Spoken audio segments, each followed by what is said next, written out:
could take 15 minutes and reset my central nervous system, like, what the heck? And why don't we talk about this stuff? Like, because that's like, it's not an unwritten rule, but it's like, man, there's some tools out there that, and probably the unwritten rule is you just don't talk about it.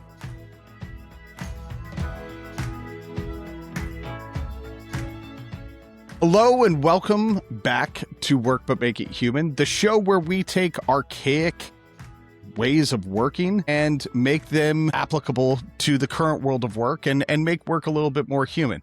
If you like this show, make sure to check out our other shows, Manufacturing Culture Podcast and the Manufacturing Connector over on YouTube. We also have Industrial Storytellers, which is the show where I get drunk on stage with friends and we tell stories about the world of manufacturing. It's a lot of fun. If you like this show, please take a couple of minutes, rate and review the show on whatever platform you're on. It's not for my ego. It's not for Aaron's ego, my guest. It's to help other people find this show. Every time you rate and review the show, it sends us up the charts. I don't know why. It's just what happens. But that way other people find it, which is great. It's some sort of funky algorithm out there. All right, let's get into the meat and potatoes of today. For a long time, manufacturing leadership has rewarded toughness, endurance, and self-sacrifice. Aron Kolosik's work challenges that model by centering mentorship, clarity, and sustainability, and asking whether leadership can be excellent and human at the same time. Aron Kolosik, welcome to Work But Make It Human. How are you doing today, man? I'm good, man. Thanks for having me. I appreciate it.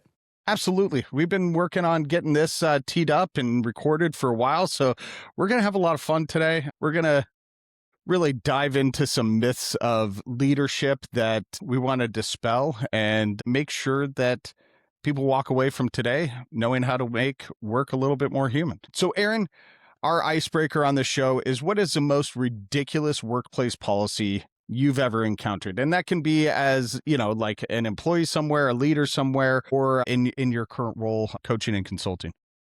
Yeah, I tried to think of something funny, Jim. Like, I was like, what is something funny in this space, right? Because we all have there's tons of funny policies, but, I think the most ridiculous thing that we should be thinking about in 2026, or that I've thought about, is like this always on type expectation, right? It's not a written policy, but when I first started in leadership or working in a factory, like, one, there was no laptop to take home, right? Like, so that wasn't even a thing, like I had some sort of digital calendar thing like early on, but like even email on your phone wasn't a thing. And so like we survived that way for decades and centuries.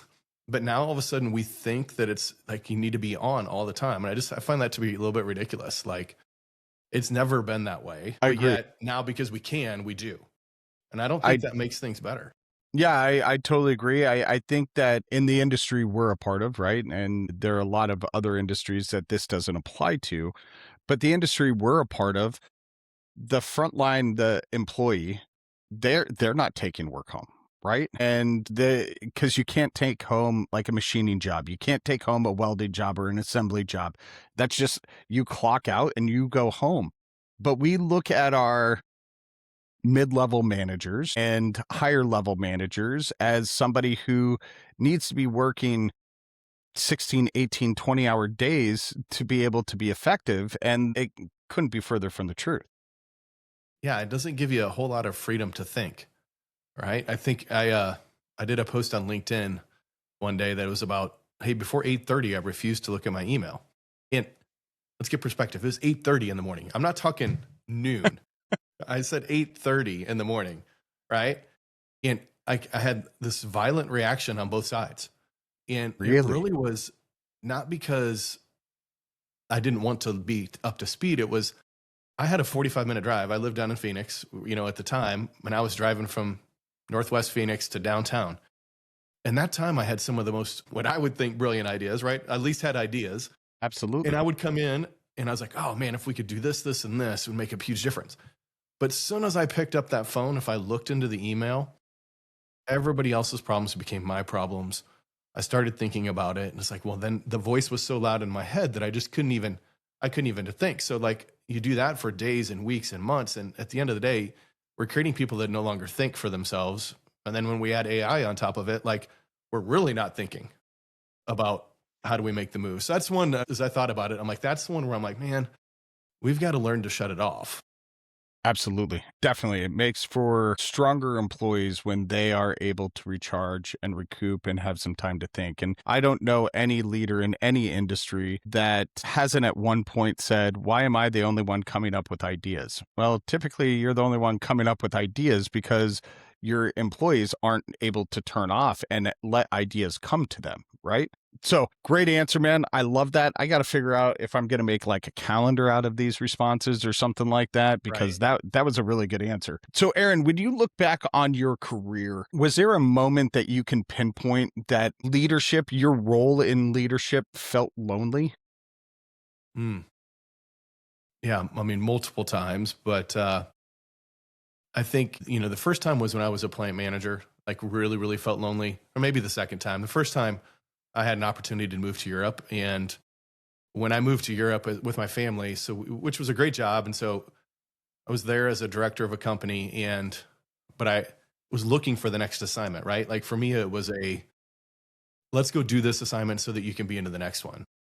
And when I was in that assignment, my sponsor or mentor who asked me to move left the company. So I felt a little bit alone all the way Yeah. across the world, right? Like you move your family, you think this is going to happen, and all of a sudden you find yourself there.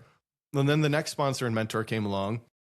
I was like, don't worry, Aaron, we've got this. Like, we know what you want to do and we're aligned, and this is eventually going to happen. And then he left the company. And then I'm like, what in the world, right? I'm literally all over here by myself trying to figure this out. And it does feel like when you feel like you're alone in the game, like you tend to start doing some crazy things, right? You start to try to force things, which is where I was at. Like, I remember having a conversation with my wife. Like, I applied for a job in Romania. I applied for a job in Thailand. I applied for a job in Poland. I mean, like, I was like, wherever the plant was, I was going to go, like, I was willing to go do it until none of it happened. Yeah. Right. None of it happened until I finally took the step back and kind of like let go. And then things started to move. But it is lonely when you feel like there's nobody in your corner, and like that's tough. And, the plant manager seat, which I like to coach as well, like that's also pretty lonely because you're at the juxtaposition, if you will, like this spot, right? I hate using big words like that, but you're literally like stuck in the middle of like all the things that the owner or the company needs you to get done and all the people who are actually doing all the work. You can't complain to anybody because if you complain to your boss, they think you're complaining about the work and you're just trying to talk to somebody. You have nobody just like to go grab a beer with because you want to go hang out down the street. And you certainly can't talk to your people about it, right? Like that's where it becomes tough because then you're just like, well, who do I talk to? You try to talk to your spouse and then that's a fine line, right? They don't really know what you're going through. And the last thing in the world you want to do is make them feel like you're not doing well. Right. Right. Exactly. You don't want to get them nervous about what's going on. So it's there's tough assignments, which I think plant managers are always at spot. And then the one before was kind of a tough position, if you will. Yeah, absolutely. Going back to your icebreaker answer, was there a moment where operational excellence didn't automatically mean personal sustainability? That's a good one. Yeah. I mean, I was in a role one time, so I know the audience here is like pretty broad, but like I was in a vice president role. And in that role, I was supporting Asia, I was supporting Europe, and I was supporting Latin America. So I had 3 time zones, but my hub was in Switzerland. So it wasn't, I mean, I at least had 6 hours and 6 hours, right? So my night times weren't there. But it was just overwhelming. Like it was just like there was no way to keep up. I was getting 50 emails a day from my boss.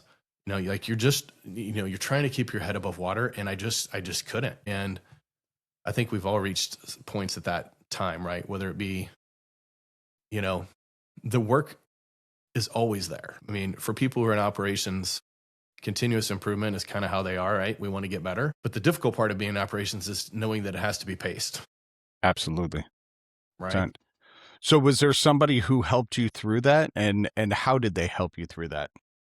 Yeah, I had joined a small group. Like I purchased a program that I was curious in. I've always been about personal development. So for me, all the way back to Stephen Covey and Seven Habits when I was younger. Like it was the Yeah. first time that I probably in my early 20s where I was like, oh, like there's like this whole field. I never knew about it. Right. Like I Yeah. didn't grow up that way. And, but as I got, and I think in this case, I was in my early 40s and I'm like, okay, I need to know more. And so I joined a group, and part of it is I was in a group with other people. And in that group, the men that were in that group were like, Aaron, you're miserable. And I'm like, I'm not miserable. That's just the way it is in operations. They were like, no, dude, you're absolutely miserable. And I'm like, I thought we're supposed to just grind it out. That's just what we do, right? Like I'm a Gen X guy. Like that's what happens, right? Like we just endure. And they're like, no, you're miserable and you don't have to stay that way. And I was like, oh, because I couldn't solve it myself, right? It was a paradigm because I was always trying to solve the problem. And I felt like I got in this endless do loop of like, how do I solve this problem? How do I solve this problem? And these guys spoke truth into my life. And they're like, Aaron, you're never going to solve that problem. Like, you're just not. And you're miserable. And you'll be okay doing something outside that company, which is what ultimately the solution was. Because in my mind, and part of the thing that I have conversation is like, we all have stories in our minds of like, well, I can't do that because I'm this, or, I didn't think I could leave the company that I was with because I didn't think I'd be successful outside of there. And they're like, you're going to be fine. And so for me, I had to borrow some courage from those other men in the group to like take that leap. And then once I got out, it was like, oh my gosh, why didn't I do this before? Right. But I could never solve it myself. And I think that there's a lot of people in ops out there, again, regardless of the industry, that feel stuck trying to solve that problem, right? Whatever that problem is for them, they're stuck trying to solve that. It's because we've been successful doing it in the past. Right. You think that the same thing is going to get you to that next level, but what got me from here to here will not get me to there. Yes. And I didn't realize that, right? I had reached kind of a self-limiting capability based on my thoughts. Okay. And as soon as somebody else stepped in and started to provide me with some different thoughts, it really was an eye-opener. And I think some of us in this industry feel like we have to come up with the answers ourselves. I mean, that couldn't be further from the truth, right? Like my wife didn't care who solved that problem for me, right? Right? And my kids don't care either. They just want you. They just want it to be solved. And I think if we could just humble ourselves, which is what I felt like I had to do, which was like, hey, I need help. I didn't realize it, right? I was just like, and again, I need help from somebody that has a different perspective. And if you could help me, then man, that's huge. So was the fix for you to go to your frontline employees and say, hey, I see this problem as a problem that exists. You guys are doing the work every day. You people, humans, right? You're doing the work every day. I'm sure you have an answer or a solution for it. Or did you go to peers that were also in that op type role? Yeah, believe it or not, well, two things happened. One, I was alerted to the problem that I was having, managing it all, by somebody on the front line. Yeah, you get emotional. Like I'm super thankful for her to this day. Like I remember one day in a call and I was just cranking on somebody, right? Like the results weren't where they wanted to be. And I was just in one of those, like, like what's going on? How are we getting to the bottom of this? And she pinged me on Teams and she's like, what's going on? You're not yourself. And I was like, one, that was guts because I was a higher level vice president. She was lower, but she cared enough about me to like say that to me. And I was in a good space to receive, thankfully, Yeah. So I was alerted to the problem by somebody in the front line that was dealing with all of the stuff. And I'm like, okay.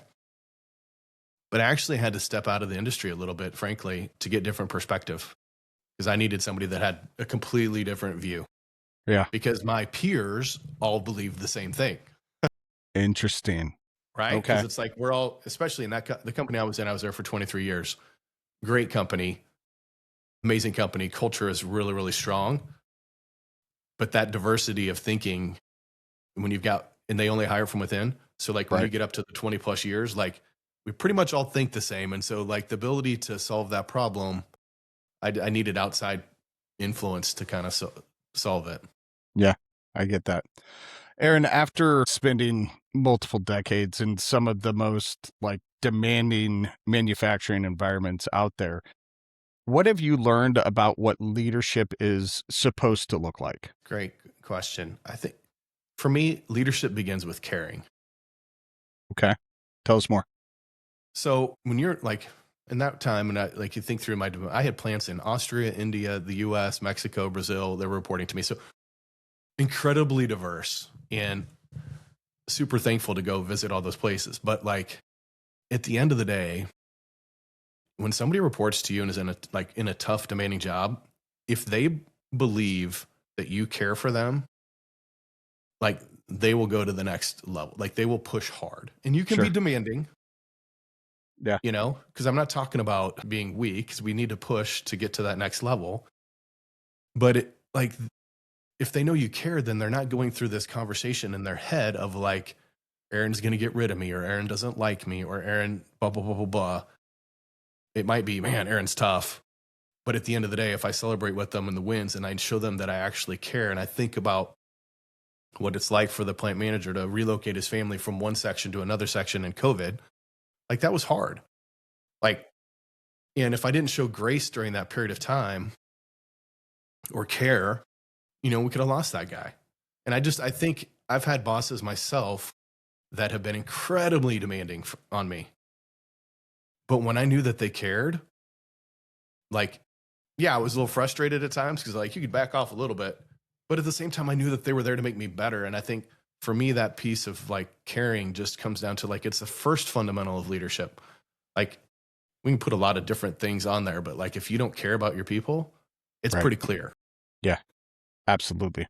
Absolutely. Are there any unspoken rules that plant managers need to learn early in their journey in the leadership about stress and visibility and that word that you just mentioned, weakness? I think that the plant manager that recognizes that they have to build capability and they have to build systems, like that is the first and foremost. Like I think it begins with identity.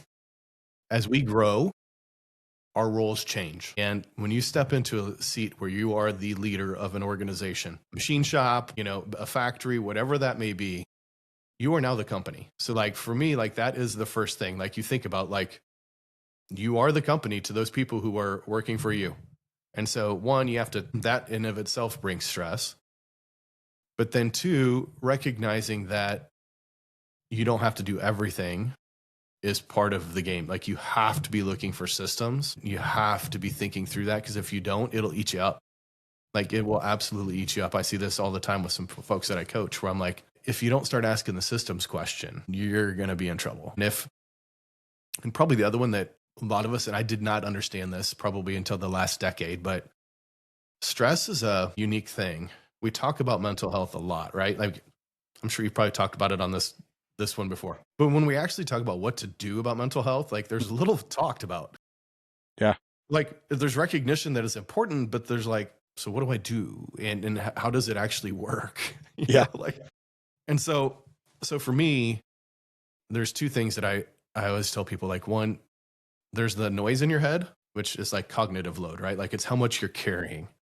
And like, we got to get that out. We got to get that on paper, so like if I was a plant manager, I'd be like, first thing I want you to do is make sure you're brain dumping every night. Just get it out on a piece of paper. Because when you look at it, then it looks not quite so bad. And you're like, yeah, half those things are garbage. I don't need to worry about that. Then these are the important things. And then the second stress is that like pressure stress, right? It's just that closing in of like the room feeling like it's closing in on you. And most of us will like choose to sedate in some way, right? It's like, well, what's the best way to get rid of stress?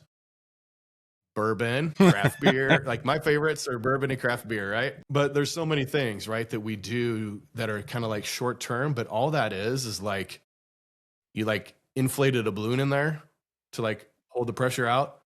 But pretty quickly that balloon's going to go right back and it's going to collapse that stress back. And so getting into this conversation of, well, what does actual like breathing, like mental health work, like just doing some simple, like I love doing Wim Hof breathing. It is like the simplest it's a YouTube video with like millions of views, It lasts like 12 or 13 minutes, and like it could change your life. Like, Tell us about it. I'm not familiar with it. So yeah, so Wim is WIMHOF. He's like I think he's Norwegian, but like he's a interesting guy, right? Like, yeah. But he does like these challenges of like cold plunge challenge and like all these Arctic like things. But at the core, all of that is breath work. And he's got a YouTube video out there that basically is just 3 rounds of breathing. So you breathe in for 30 breaths, like do that 30 times. You hold your breath. And then you repeat it again, 30 times breathing, hold your breath for as long as you can, 30 times breathing. And like it resets your entire system. I'm like, man, if you would have told me 2 decades ago or 15 years ago that I had like could take 15 minutes and reset my central nervous system, like what the heck? And why don't we talk about this stuff? You know, like, because that's like, it's not an unwritten rule, but it's like, man, there's some tools out there that, you know, and probably the unwritten rules, you just don't talk about it, right? When you think about it. Well, and I mean, going to that whole breathing concept, I started seeing a therapist about a decade ago. One of the first things that my therapist said to me is breathe. You need to breathe more, because when you're not breathing, your brain doesn't process thought. It doesn't process logical thought. Let me rephrase that, right? So it processes thoughts, but that's where the thoughts are doom and gloom. That's when you spiral. That's when things go bad mentally. But if you take a chance to breathe, your brain actually allows you to think logically and cognitively reframe whatever issue you're facing. And to your point, if I had known that a decade earlier, man, I would have been a much stronger leader when I was leading teams 20 years ago, right? It's wild. Right. Yeah, it is wild. It's a simple thing. Like, it's like, how could it be that simple? I'm like, I don't really know, but like it is, right? I mean, you look through the history of like what do monks do and all the things, like it's just breathing. Absolutely. Super simple. Aron, is there a cost to success as a leader in the way that you know leadership and defined it earlier, right? What it's supposed to look like. Is there a cost to people, to leaders? Yeah, I think so. I mean, I think it's not as high as people think it is, though. I think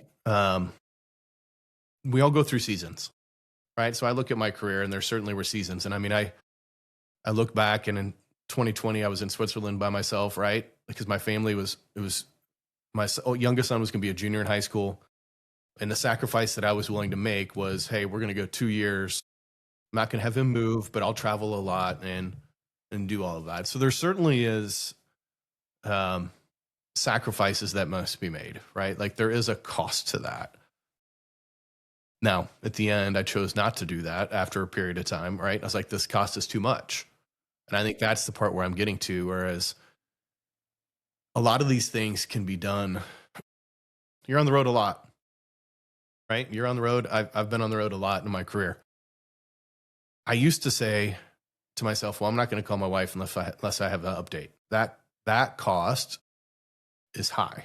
But to text my wife first thing every morning when I get up, so she knows that she was first on my mind before I did anything else, before anything else at work, like that plants a seed in her mind of like, hey, you know what? I know he's out doing his thing, but I'm on the first thing on the mind. And she doesn't even, like subconsciously she knows that, but she's probably not even consciously thinking that, but it's like that plus then FaceTiming where I'm like, hey, like there are ways to mitigate the impacts. Now, I'm not saying it doesn't come at a cost, but part of it's just this piece of intentionality and awareness. Again, back to we tell ourselves, and I've seen it at all different levels, right? Like I've seen people who are, to your point, plant managers that are working 80 hours a week and they're sacrificing their family.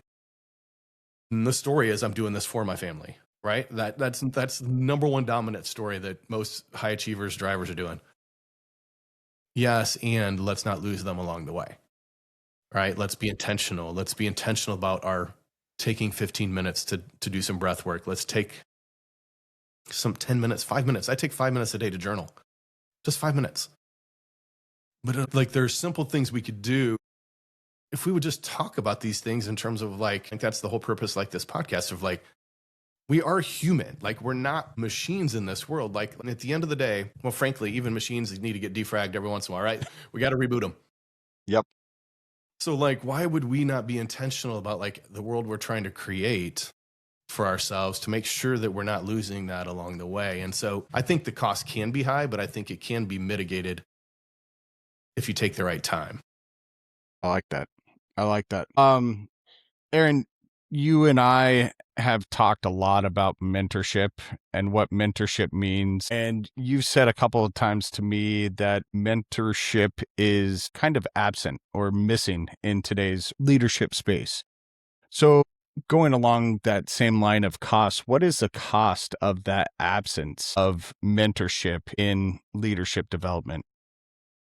Yeah, look, for me, it's there are many people that have the opportunity to produce more at a higher level, right? I hesitate to say we're become more, but like, because we're all, the way, it's like we're all unique.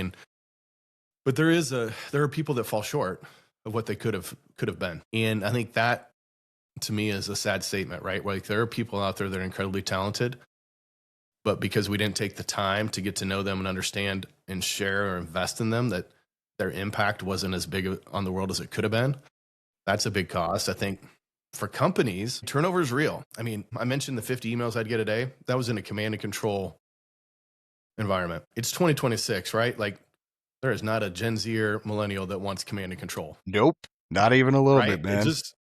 It doesn't work. And so, I always joke with my sons, like it's like when they use this, like the boomer turn, I'm like, come on, man, you're killing me. Like I am not a boomer. Like I'm not, I'm a Gen Xer. Like I'm a proud Gen Xer, but I'm not a boomer. But you think through that change, like if they don't change that, like the turnover becomes pretty quick. Like it's expensive. It's expensive. I mean, I talked to a company, like what is you start to think about the recruitment process of what it takes somebody to come in. You think about the onboarding process. And then the worst part about it is like what it does to people who you're asking to follow on the front lines. Like you bring somebody in, you spend all this time to get the person, and then you don't mentor them or you don't develop them, and then they fall short, they rotate out. And what happens to the people on the front line? Like you get a few shots at like getting people to like try something. And the cost of that is massive. Like, cause at some point they're just like, I'm just going to wait for you, Jim, to rotate out. I'll just endure past this, right? This new program or whatever it is that you want to do. Like, I'll just do that. And that cost to companies it's pretty devastating. Absolutely. And I look back to jobs I've left in my career, right?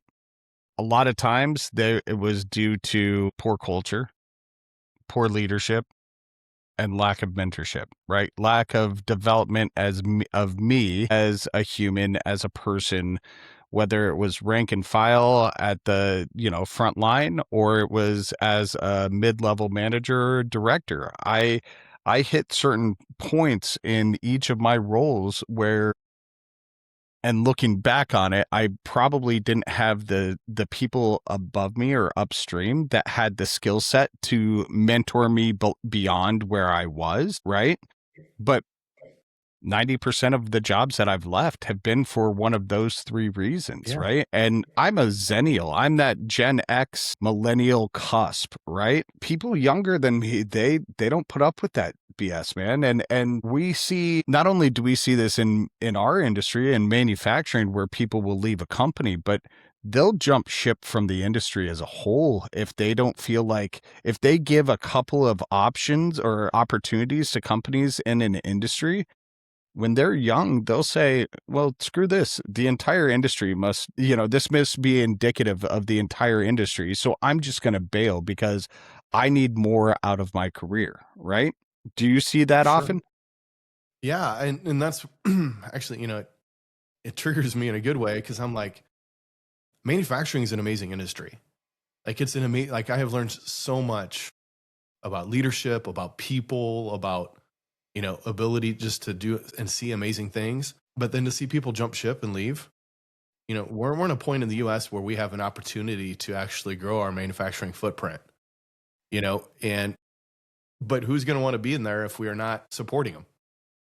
And so as people leave and I go into companies today, like there is a gap, right? There's a gap in terms of like that ability to support. And I'm like, man, we can't, you let them leave the industry. Cause like, as you know, like I really believe like my ability to be an entrepreneur right now at age 50 is because of the skills that I learned in leadership and operations and systems and processes along the way.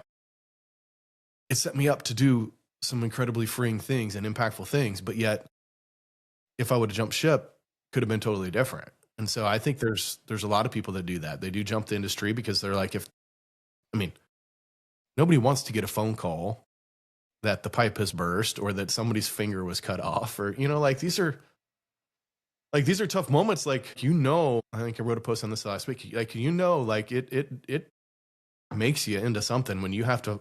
I had to drive a guy home. I'll never forget this. He was a great guy, but there was a belted conveyor belt, and they were doing some maintenance. In a momentary slip in his mind, he stuck his hand up there, and it got caught, and then he ripped it back out, and it tore up his hand. And I remember driving him home, and I'm thinking, I don't know if he'll ever play the guitar again. And knowing that that was such a big part of his life and feeling that weight and responsibility, like it wasn't negative for me. Like it grew me as a human, right? It absolutely grew me because it's like like when we talk about systems or safety or those type of things, like I'll never forget Eric in that moment. Like never. So it's never just about checking the box, because I think we do have a lot of that in our industry as well, where there's a lot of check the box, program of the month.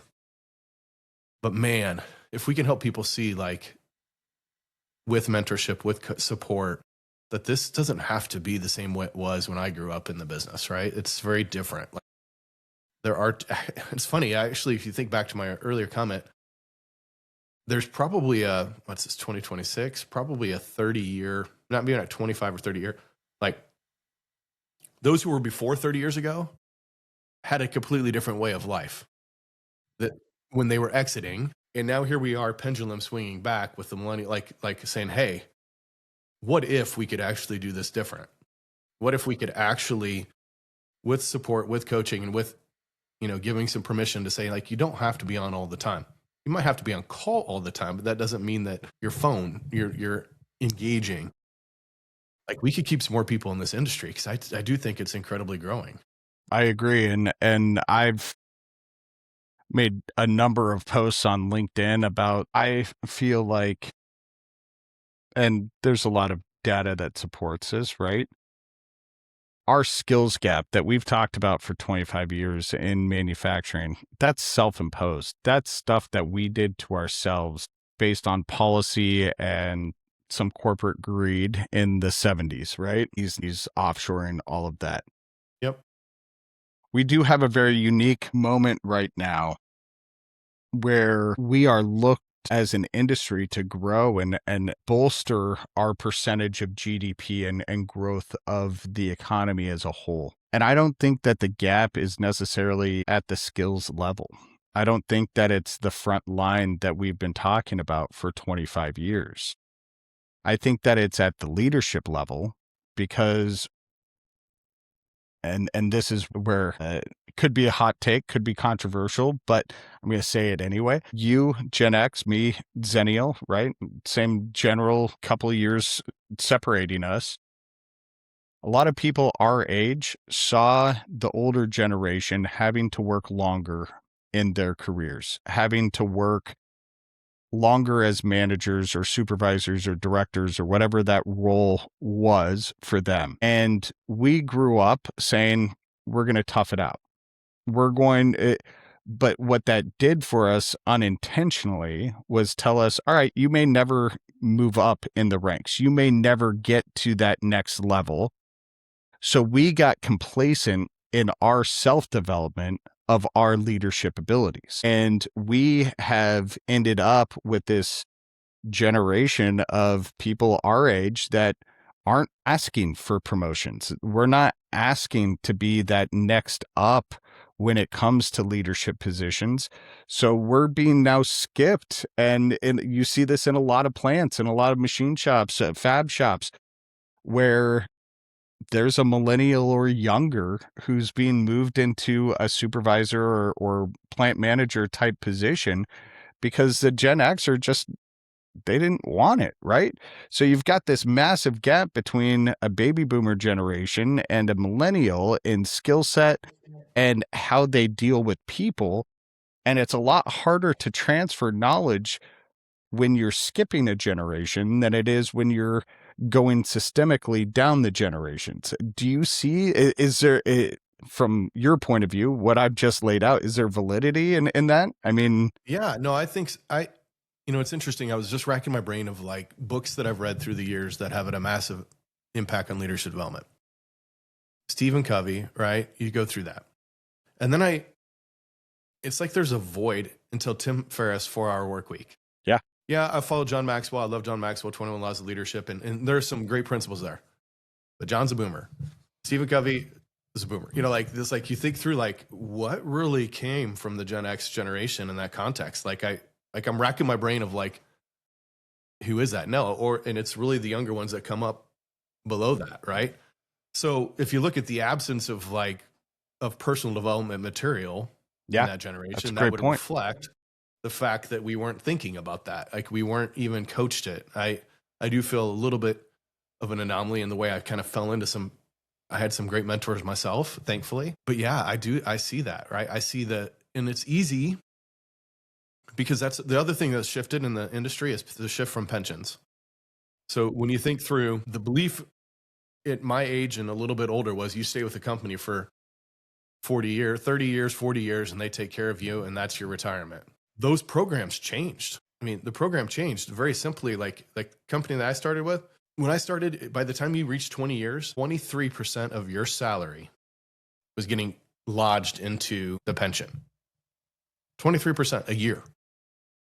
So, which created incredible loyalty, and it was typically in the company stock. So they diversified later as they started to push, but like that ownership was there. But then the second piece of that is that program in itself changed. So now if you're at the company, you started with the company, at the end, I think it tops out at like 15%.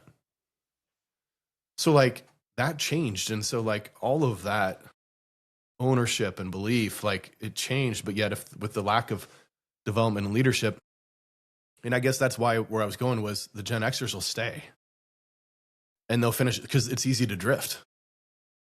Because I look at, my friends that are, I'm 50, there's 55 or 60. If they reach that 59 and a half like age where they can pull from their retirement funds and no 10% penalty, like they're good. So why go push to grow when you can drift? And I think it's sad, but it's true, right? Like it becomes super comfortable if you're making that type of money and you're getting some benefits. And that's even true at the supervisor level as well, especially for some of these big companies, because they had that pension flow down. I mean, I remember being in the company 2 years and stock price had gone from $82 up to $120. Everybody was excited, right? It's like, man, this is an epic run for 2 years. Well, a guy named Charlie was about ready to submit his retirement paperwork, but some things happened with earnings and the way the CEO handled the communication, and stock dropped from $120 down to $56 within 2 or 3 weeks. Charlie lost $1 million. Oh my God. So he went, overnight. So his retirement was cut in half. So all of a sudden now he's staying there even longer. But those programs don't exist anymore. Like they're not at the same level as what they used to be. So I think that explains some of it too. Like, because it's comfortable for those in that 50 plus age bracket because they've got the old program. Yep. The new ones can't afford that. They got to grow. And I think that's leading to young people, quote unquote, job hopping. I don't like that term, but it's sure. The best visual representation or audio representation of what it is, right? But it also leads to a belief out of the younger generation that, look, we've been sold a lie.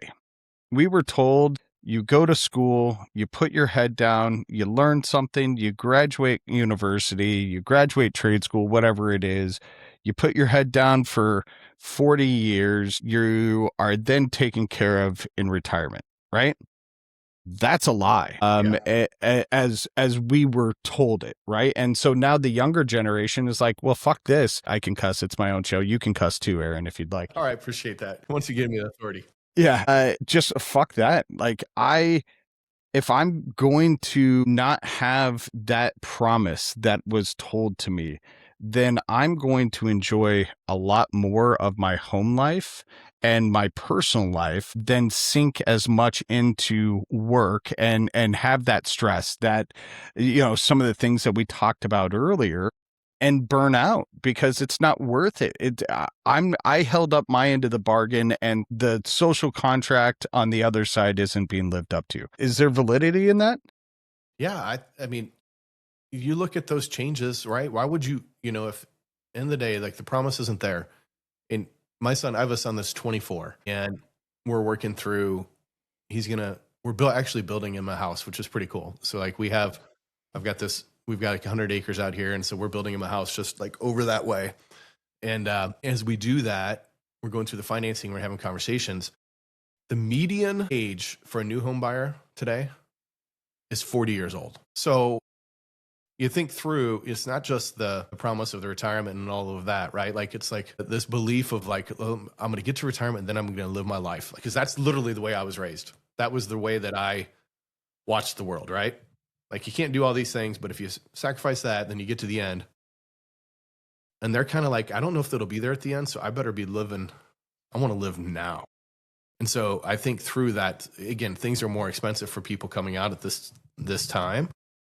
And that's just a reality. I think it makes a ton of sense. Absolutely. If I was a bigger show, I could play Livin' La Vida Loca right now. Because that's what the younger generation is doing, right? Well, they you saw are Ricky Martin last night on the Super Bowl. I did. There we go. I was shocked. I mean, man, that guy. I haven't seen that guy on a screen in a couple of decades. Yeah, but there he was, and he looked the same as he did 20 fucking years ago. Man, right. The man hasn't aged. Well, yeah, you're right. Living La Vida Loca, right? It's like there. It's perfect. Yeah.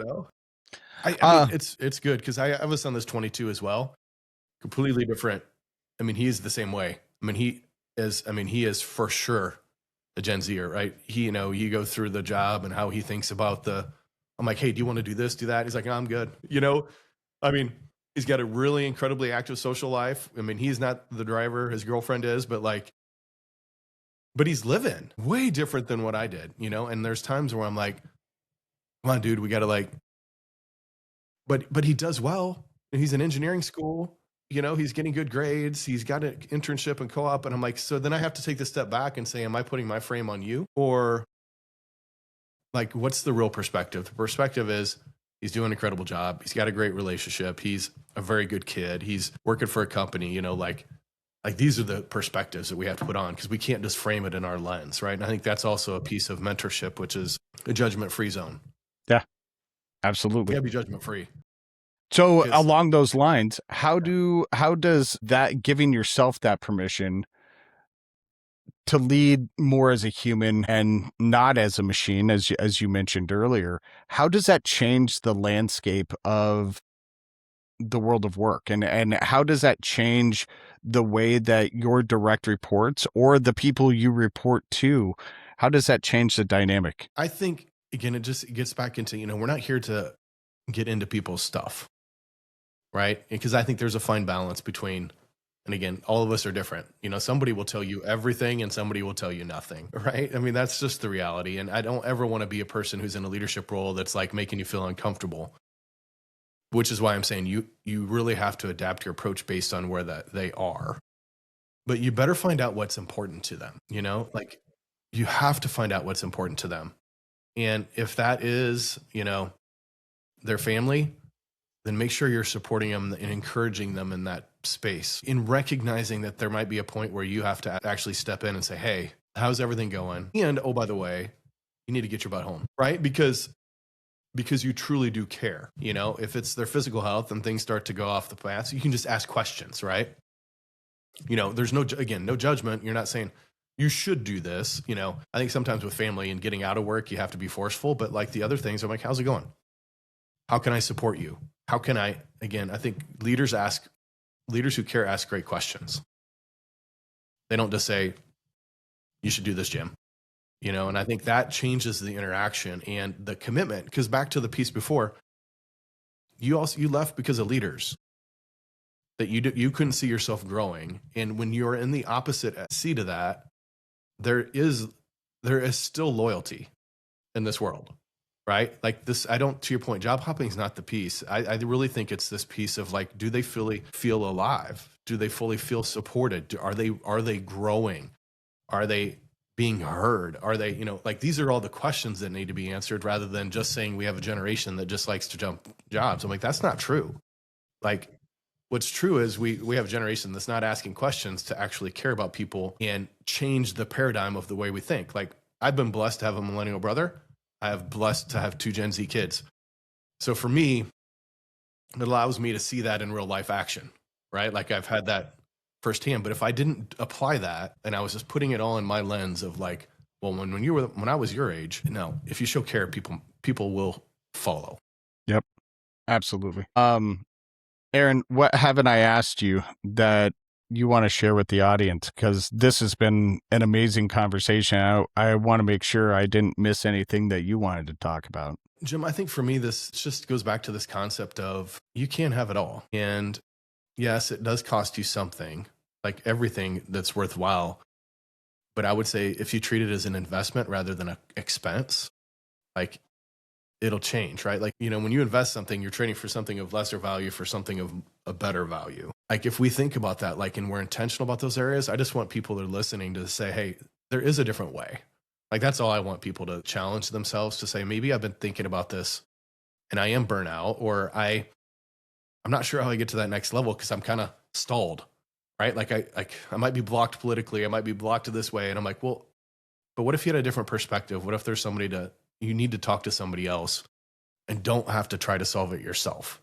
Like that's the piece that I think if people would hear that and just start asking more questions, more intentionality, and for more support, like we could really change the game. Yeah. And how this is played. Agreed. Powerful statement, man. I love it. Appreciate it. Aron, how can people get a hold of you? Yeah, I think the easiest way is to go to LinkedIn and find me, Aron Kolosik. I'm sure you'll put it in the notes, or go to my website, which is www.aronkolosik.com. Like that has all my background, bio, podcast, newsletter, all the things that I do is right there. And thankfully, with a single A, Aron, and my last name, like there's only one of me in the world. So you should be able to find me on LinkedIn or on my website. But I think those are the 2 easiest ways to get a hold of me.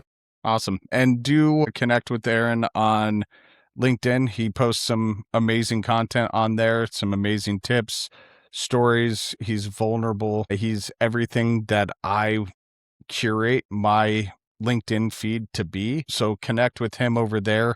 Aron, this was an awesome episode, man. Thank you for being here. Thank you for all the knowledge drops that you had on us today. It's going to be hard to find, just a couple of clips to post on social media because there was a lot of good info in here today. So thank you very much. Appreciate it. Thank you. Ladies and gentlemen, thank you for being here, for spending some time with us. I love doing this show. It's a lot different than the other shows that I do, because we don't just focus on manufacturing. We don't just focus on what company culture should look like in manufacturing. We focus on leadership principles throughout any industry and some of the outdated and archaic ways that we have been led and we can learn from to make the world of work a little bit more human. So again, whatever platform you're on, huge favor for me to you is go ahead, rate, review this show. Type Aron Kolosik is awesome in the show notes or in the review. You don't have to actually talk about the show. You can just put Aron rocks. Again, it's not for my ego. It's not for Aron's ego. It's so more people find this conversation. Until next time, let's make sure that work is a little bit more human.